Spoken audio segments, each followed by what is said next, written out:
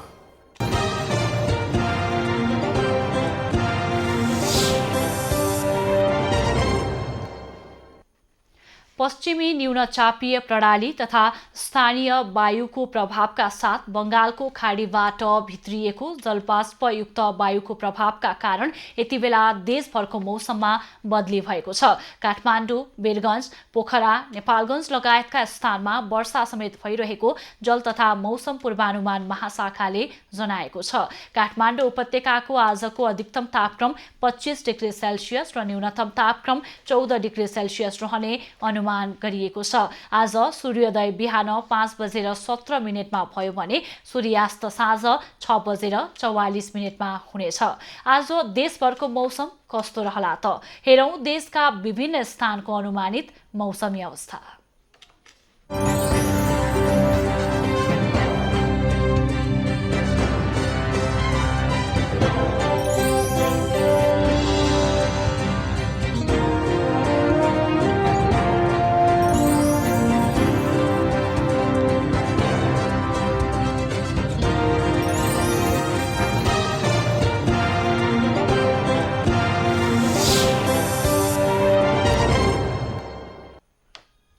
अहिलेलाई खबरको क्रम यति नै।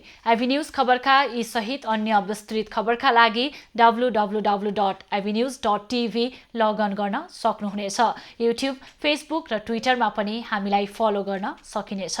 खबर भित्रको खबरका लागि हेर्दै रहनुहोला एभिन्यूज खबर। नमस्कार।